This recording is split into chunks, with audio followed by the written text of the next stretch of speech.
Hey guys, today I'm going to be doing a series review on A Gentleman in Moscow.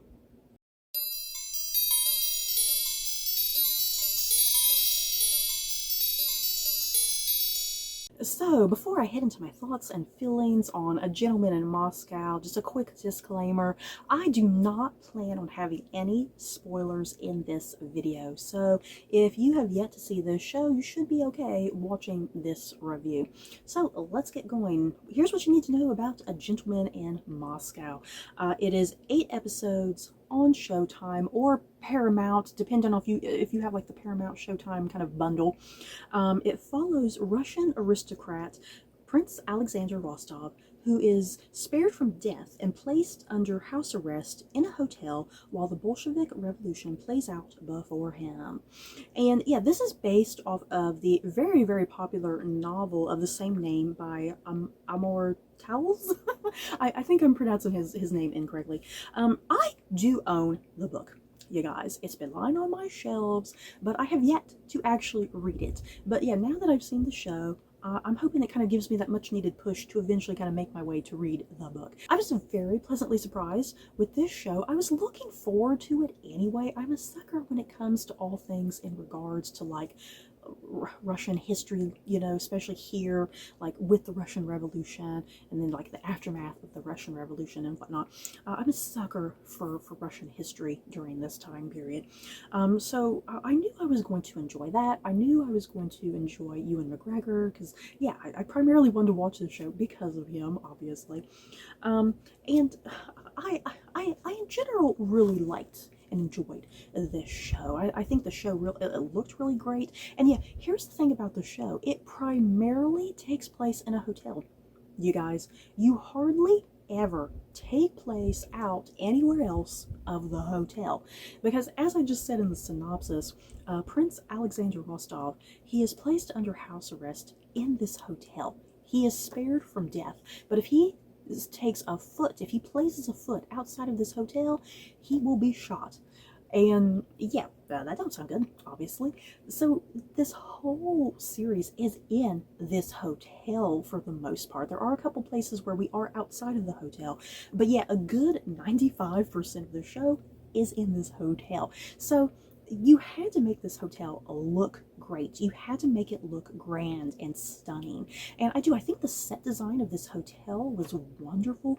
I'm assuming this was like all like a set, you know. I'm assuming they didn't really film in some sort of hotel. I'm assuming this was all like a set and it was all practical. You know, building all these rooms and hallways, servants areas, dining room, kitchen, you know, the lobby, all of the places that would need to be in a hotel. So I really like that this hotel, you know, the grandness, the scope of it, it didn't feel closed off. You know, it felt very open and real. It felt like a real hotel. And I think the pacing of the show was pretty great. I like the directing, I like the costumings. I especially really enjoyed the hair and makeup because the show is taking place over the course of like 3 decades, I believe. So you see the changing in the costuming and the changing in the hair and the makeup over the course of 3 decades. And I think the designers in all those fields did a really good job, you know, changing up costuming and hair and makeup, especially, you know, to make these characters look older over time. And yeah, adapt to the changing wardrobe styles, obviously. And something that I was also pleasantly surprised about with this show was the amount of humor and comedy. I don't know why. I was expecting this show to be like really dark and dreary because it's taking place right after the Russian Revolution. And yeah, taking place here, you know, like with Stalin and Lenin and all that stuff, you know. I just thought it was gonna be really dark and dreary. So there's a lot of humor and comedy in this show, which I really enjoyed. And yeah, I'm curious about the novel now because I just kind of assumed the novel itself was really dark and dreary. So yeah, if the book is also kind of, if it has the same sort of levity to it, I'm really looking forward to it now. So kind of get into some of the thematics of this show. I think at the heart of this show, a lot of it's about loss. It's about like private loss because the character of Alexander Rostov, He's lost his sister and family because of this revolution, and yeah, he is all by himself in this hotel. He has no other family with him in this hotel. So it's about personal loss, loss of his freedom, a loss of his family. But yeah, I think a loss of a bygone era in a sense too. The Romanov royal family has been brutally executed and murdered kind of right before the show starts. So there's the loss of that way of life of imperial Russia, and yeah, this new Russia coming into emergence and into existence, and it's different, it's a big change, and it's scary for these characters. So there's that type of loss that's presented. And I think the show also deals a lot with this whole notion of not living a life with regret. What's the point of living a life with regret? You deal with the choices that you make and accept them, and I think, and also what the show is dealing with as well, because at the start of this show, because Alexander is being placed under house arrest, when he's first brought into this hotel, because even you, the viewer, you're experiencing this whole thing where he's brought into this hotel and all of his property is kind of stripped away from him. He's put in this really shabby, decrepit room that's really small and tiny. Once again, he's a Russian aristocrat, and he had rooms upon rooms and wealth upon wealth, and now he has nothing. So it's shocking to see him kind of put into this place, and yeah, he's shocked, like, oh my god. And it's a thing that at the start of this show that it feels like this is the end of his life. His way of life is over. But really, as you progress through the episodes, this hotel, this new existence, being in this hotel, it's not an end to his character and his journey. It is actually a new beginning, a refresh, if you will. And yeah, he eventually opens up to a lot of these characters that live in the hotel, whether that's other guests, like the character of Anna, or the staff, people that work in the kitchen, people in the lobby, the hotel manager or whatever, a lot of these characters, they become either friends or enemies, and these people become his new extended family. So yeah, touching on the cast of characters really quickly, I'm just going to focus on a couple people here. Ewan McGregor, obviously, playing Prince Alexander Rostov. I loved Ewan McGregor in this role. It just fit him nicely, like his particular type of acting style. Alexander he's kind of he has just a bounce in his step, I just always kind of feel like he's not always physically bouncing around, obviously, but I just feel like he has kind of a life and a spunk to him, even when he is down, even when he is totally down, he still tries to kind of raise his head and think highly of himself, like, I'm not going to let me down, I am Prince Alexander Rostov. I know things, so I love the character of Alexander. Like I said, just always a bounce to his step, it feels like. And yeah, you would think he would be a super snobby, artificial type of character, but uh, you get the sense that he's really open and caring. He willingly just kind of opens and engages with all these other characters that surround him. I mean, what other choice does he have?